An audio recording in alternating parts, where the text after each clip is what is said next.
Hey guys, before we dive into the show, I wanted to tell you about the perfect trailer cue blueprint, which is 100% free and you can download it right now over at thetrailermusicschool.com/blueprint. Now, this blueprint will help you to completely understand the structure of trailer music, how to build tracks that will be more licensable and have more impact and capture the right people's attention.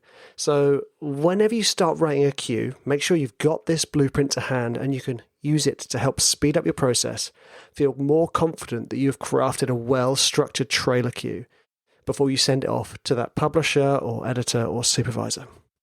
Okay, let's get into the episode.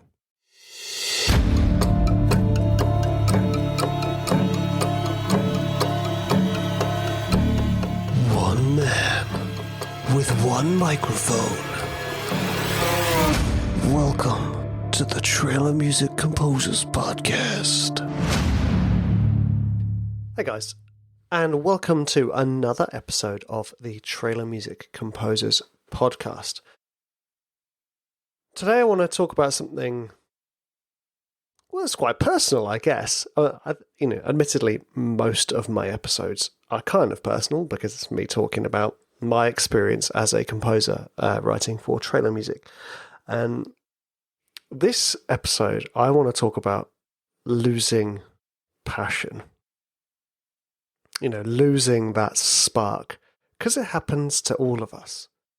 And also, it's really interesting for me because, I always wanted to be like this really successful composer who, and my idea of success was earning a decent living from writing music and being able to spend time with my family and kind of do whatever I wanted.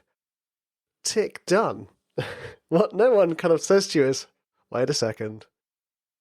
There might come a day when you go, meh.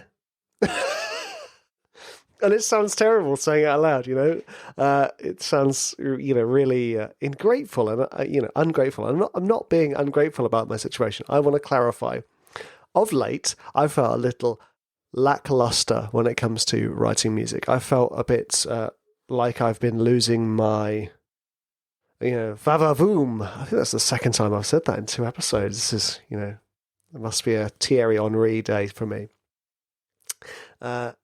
I've lost that kind of like urgency, that drive, and I've been feeling like I've just kind of been painting by numbers, which, any of you who've done painting by numbers is still very fun, but it's been losing something for me recently, of late, I should say, and I wanted to talk about this openly because I think it's really important for you guys to hear this, that, you know what, sometimes you just can't be bothered.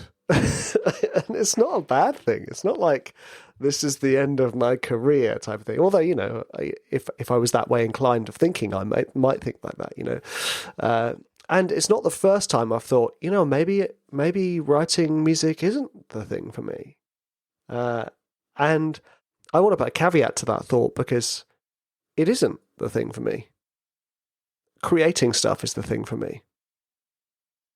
And getting to think creatively is the thing for me. That is my real passion. Thinking creatively, creative problem solving, etc., etc. And when I don't get to do that, that's when I lose interest. And that's what's been happening for me. I've fallen into that trap of, well, I know what to do, and I want to pump out as many tracks as possible, as quickly as possible. So, bosh, bosh, bosh, bosh, josh, tick, tick, tick, tick, tick, tick, done, done, done, done, done. It feels like I'm running through the motions. So how do you get out of that funk? How do you get out of there? I mean, I've been here before, and luckily I am stepping out of the door of this particular room right now. And that's why I'm doing this episode, because obviously I'm not in that moment right now where I'm like, I don't want to write music anymore. I don't like it. I'm past it. So I can be like, great, how did I get out of it? And it was partially through the help of the amazing team at Elephant Music, for highlighting a couple of things to me, and reminding me how important learning is. constantly learning. The danger of becoming someone who talks about a subject like they know it very well is that your ego starts to think, yep, you know everything. Tick. Even if you don't really believe that, there's a voice in your head that goes, yeah, you know everything. Done. You don't need to learn anymore, son. And I think that's absolute boop. We should all be learning all the time. Always. I mean, actually, just a couple of weeks ago, I got one of my fellow composers to give me a masterclass in mixing and mastering, because I'd kind of forgotten about some things. And the stuff we went through, I was like, damn it, I know this stuff. But the learning process was kicked back in. I was like, oh yes, yeah. Because I've been running through the motions, I've been sort of ignoring steps. I've been trying to find the quickest path from A to B, rather than the most effective path from A to B. And I've forgotten how important learning is. Because learning opens up the playing field. It brings out that kind of like childishness of like, I don't know everything. Ooh, what's that shiny thing over there? Run, play, bored. Ooh, what's that shiny? That's what learning for me is. It's running from shiny thing to shiny thing, playing with it and seeing what you can figure out. It's like finding puzzles and seeing how to crack them. And then, I've cracked this one, done. And the problem was I was running through the same motions that there was no puzzle for me anymore. Or if there was a puzzle, I was ignoring it because I didn't want to focus on it. Like certain mixing and mastering things, I was ignoring it because I was like, I don't want to focus on it.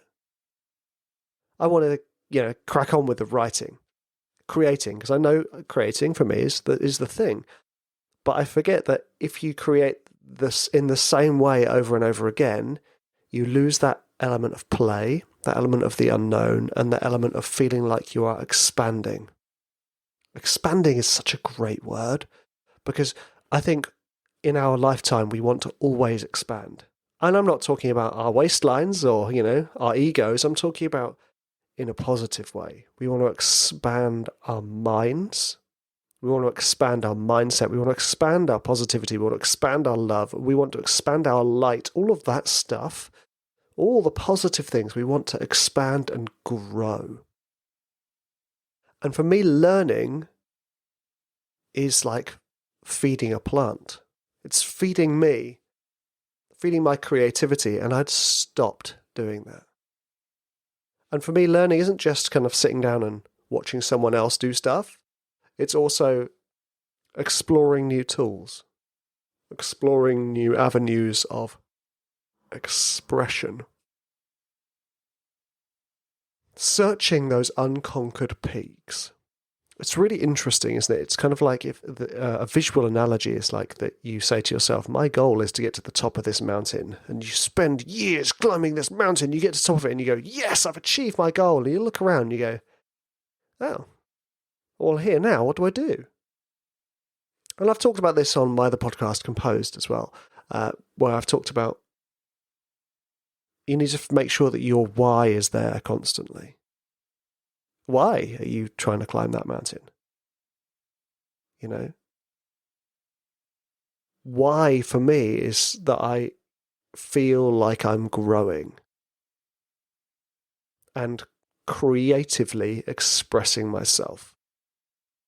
I'm sure like most of you listening, writing music became a form of expressing myself in ways that I couldn't do with my words. As a teenager with all this sort of pent up anger, frustration, sadness, all that stuff that we all have as teenagers. Music became my this sounds like how I feel. And art became my, this looks like how I feel. And that's still really important to me. And the danger of going through the motions and colouring in by numbers is that I'm not expressing those things, and I'm not sort of searching to express those things. I'm not saying I have the same issues I had as a teenager. No. Although I think everyone still has a little bit of those same issues. But that's one of those interesting things, isn't it? Those issues that we carry with us throughout life are the driving force for our improvement. For instance, say I've always had a back problem. I'm always looking for ways to ease that pain. To itch that scratch. No, scratch that itch. That type of thing. So if any of you are experiencing that, like, I can't be bothered anymore, look at what you're doing and ask yourself, am I running through the motions? Am I doing the same things over and over again just to do those things? Just to tick a box of saying I've written a track? Which is very important. But if you are not feeling that drive, that like urgency to write, that pull, that passion, then perhaps you need to find ways to reignite that spark. And for me, that and my writing, that comes in the form of watching trailers, buying new libraries, listening to other people's music, and of course, taking more time for myself. Creating space for that energy to come in. So ask yourself, if you're feeling that way, and in fact, actually, if you're not feeling that way, it's really important to keep this on your mind at all times.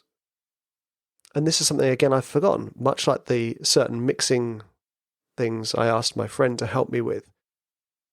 I'd forgotten it all, or at least I was ignoring it. It's kind of like how we all know that meditating, going for walks outside, and getting good night's sleep, we all know that's good for us. We don't always do it. In fact, often we don't do it. And it's the same here. I know it's good for me to buy new libraries. I used to have almost like a routine of when I started a new album, I would buy a new library, and it kept every album fresh for me. But I stopped that. I'm not going to blame lockdown and COVID, but the last 2 years have been really weird for everyone, haven't they? And, creatively, it brought a lot of anxiety to the world. And I think that anxiety maybe permeated into creativity as well. Blimey, I didn't realise I'd go into lockdown chat. It's only 10:30 in the morning. Blimey. Anyway, I digress. I wanted to open up to you guys because I noticed that when I do open up, it resonates with a lot of you. And I feel excited about my work again. Again, through the help of friends and colleagues, reminding me of the important things of learning, reminding me that I should be searching to improve, not for the sake of improving, but for the sake of keeping me excited, for the search, for the hunt. Although hunt sounds negative, although it sounds kind of cool, makes me think of watching The Witcher. The Wild Hunt, exciting. Anyway, so I want you guys to have a think. What things can you do to keep that spark igniting? Can it be something as straightforward as listening to new trailers or buying new sample libraries? Or is it a simple case of, I'm going to take a week off? Because for me, obviously holidays of the last 2 years have been a bit different from usual. And it used to be a case of going away for a week, not working, coming back feeling refreshed and renewed and excited about working again. It could be something like that. It could be a case of, limiting yourself. I mean, that is another tool I often use. I start a new project and I say, I'm not allowed to use these. I have to use only these. I know Christian Henson does that with his writing as well. I think it's an excellent tip. So have a think and write a list about those things that, keep you excited about your work.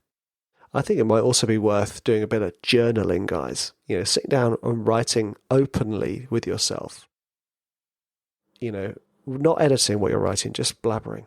I feel rubbish about my work because of this. I feel sad. I feel this. I feel all the feelings. Let the feelings out, and then you'll suddenly get to a resolution. If you keep writing sort of maybe a couple of pages, you'll find it there. It's there.